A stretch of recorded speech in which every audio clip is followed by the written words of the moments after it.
We are about to see the biggest influx into altcoins this market. Bitcoin is absolutely on a tear, and we're starting to see some more interest from retail investors that maybe left crypto before were a little bit burnt because they bought at the top of the market, they sold at the bottom, and we were just hurting, right? They lost a lot of money, they were caught in disbelief, they saw crypto trail for like a year or two, and they just didn't believe in it. But now we're hitting almost all-time highs, and people are starting to come back into the market. And where else are they going to invest other than altcoins? Because all of these people are a bunch of degen. They just want to see those sweet gains. And one of those altcoins is going to be HBAR. HBAR has not really seen the kind of rises that we've seen across things like Casper, where we've seen an 1168% in the last year. Things like Render as well have done a 440% increase. If we take a look at HBAR, we've only seen a 71% increase. It started with a rather large market cap, so to move a bit more is actually going to take a lot more money. So it's partly understandable. We have started to see a nice rally recently, and to say you're too late would be an overstatement. I don't think you're too late. I think it's still got a ways to go. I think most of the large cap altcoins have got a ways to go in this bull market, but we'll talk about that a bit later on just what my thoughts are going to be for this altcoin market in this bull run and generally what I think is going to happen. But HBAR is a unique project in itself. HBAR is the only public ledger that uses Hashgraph Consensus. And what does that mean in a layman's term? Because we don't want to get into that nitty gritty. We just want it laid out in front of us. And essentially the Hashgraph Consensus is that the nodes work together to verify transactions, but they don't know each other. They're not tight with each other. And a lot of that is actually driven by these large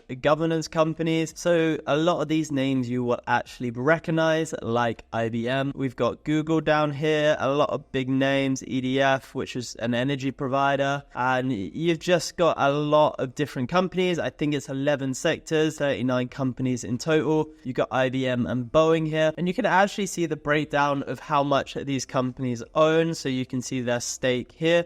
So it's actually quite diversified amongst these, which is decent. And you never thought you'd see an energy company running a node for crypto, but there it is. So if you are using EDF, maybe you're quite proud because they're suddenly getting involved in crypto, which is interesting, particularly because HBAR doesn't actually use that much energy. So EDF's not actually doing it because obviously the proof of work, like Bitcoin, would use a lot of energy. And I feel like EDF will probably do a little bit better in there. But if you were following me on Twitter and you were subscribed to the channel, you would have known about HBAR a little bit earlier because I have spoken about it before, and I just think it's a good project because it is just unique in itself, and mostly unique because it has all of these big companies involved, and also because of the way that it works, which we'll touch on later. These big companies act as nodes and they basically help to verify transactions. So essentially you have the consensus nodes, which determine the transaction history and ordering, and then you have the mirror nodes, which relay this information to other stakeholders throughout the network. And whilst you're thinking,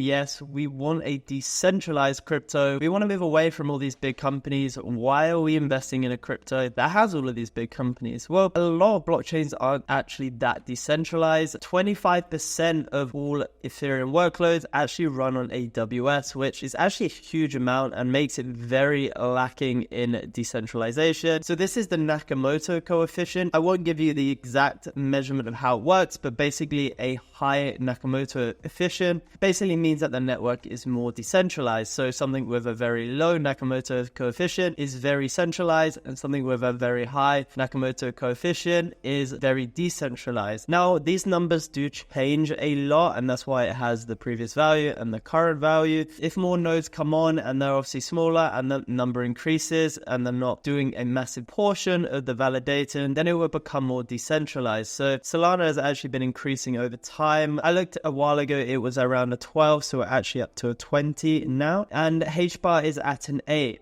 And for a very early project, that is not actually that bad. It's actually pretty good. So you can see Ethereum here is at 2, which is not very good. So Ethereum is heavily centralized. And obviously, if you're running the layer 2s on there, even those layer 2s are actually not that decentralized. So it's actually a pretty good project that is decentralized. And the fact that we have these huge companies involved isn't such a bad thing in one way, because we have these business titans with a wealth of experience in business running companies for years. years, huge staffs, just huge resources. It gives HBAR an edge in technology, guidance for progression, and it could mean that HBAR could grow absolutely rapidly whilst also being more decentralized in the likes of Ethereum, which is pretty huge. And as it grows, obviously more nodes will come on. It would eventually get more and more decentralized, so it wouldn't matter so much that these big companies have that stake, but that would actually be the driver to make this a much bigger crypto than potentially a lot of others. What makes HBAR special, and why are these companies investing in it? Well, a typical blockchain works one block, and it can't process the next block until the first block is complete. And if too many blocks are added, the network becomes congested and then fees go sky high because people are competing to get that block processed. And that's why during the NFT rush, fees just went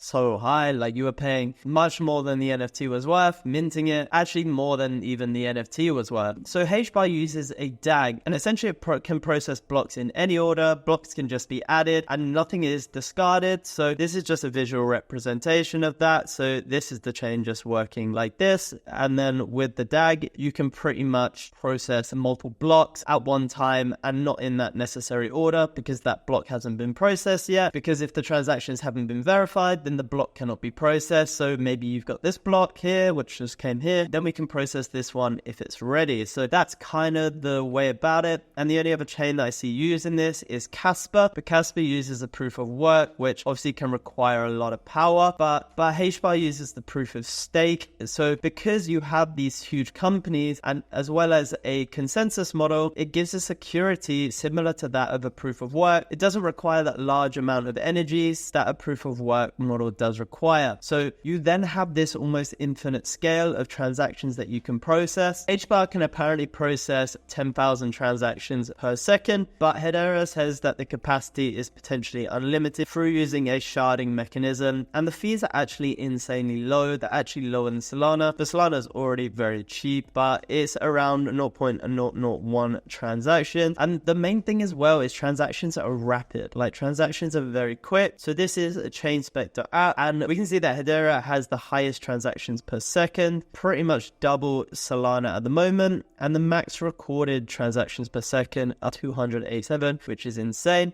And the other thing is time to finality. So how long it took to process a transaction was almost half of Solana. So you're just getting these rapid transactions with a massive capacity. HBAR, unlike a lot of other blockchains which couldn't really handle the scale, can absolutely handle the scale of the world because the hash graph is very quick. The only limit is bandwidth. You see here, even a fast home internet connection could enable a Hashgraph node to be fast enough to handle the transaction volume equal to that of the entire global Visa network. But it is most likely limited by the slowest node because they all have to talk to each other. But if you've got these large companies running a lot of it, it's not really going to be an issue because they're going to have some of the best infrastructure in the world. But I mean, where do we go from here? And just touching back, so Bitcoin is obviously skyrocketed lately, but we haven't seen that money flow into the altcoins yet. And as you know, as you've seen the path to altcoin season, that money will come out of Bitcoin and people will take that profit and they will push that into the altcoin. I'm not saying we're going to have all of the rally right now, but I think we are due a rally on coins. And we can see that the interest in Bitcoin is starting to spike, but it's still pretty low. So we still haven't got those retail FOMO investors. They're going to kind of invest in this. But where do we go from here on this bull market? I think we've at least got a 5x in Hedera. And as we start to get more application and use of it, there is huge upside. This is one of the few crypto projects that has the capacity to handle everything in crypto, to actually have real world application on massive scale, which a lot of chains don't have. We're about to see this rally in all of the altcoins, so I don't think Hedera is a bad one to choose. I wouldn't say go all in on it, or obviously none of this is financial advice, but it's a great project. I wouldn't ever write it off. I still think it's severely undervalued. And in the eyes of decentralization, I feel like ICP is probably the only one going after full decentralization because it's going to run all of its own node network. But HBAR is pretty close and I wouldn't write it off as a project. It's definitely one to keep an eye on this bull market because we still haven't really seen the rallies that we would expect to see when compared to other projects. But anyway, guys, thanks for watching. Like and subscribe if you like the video.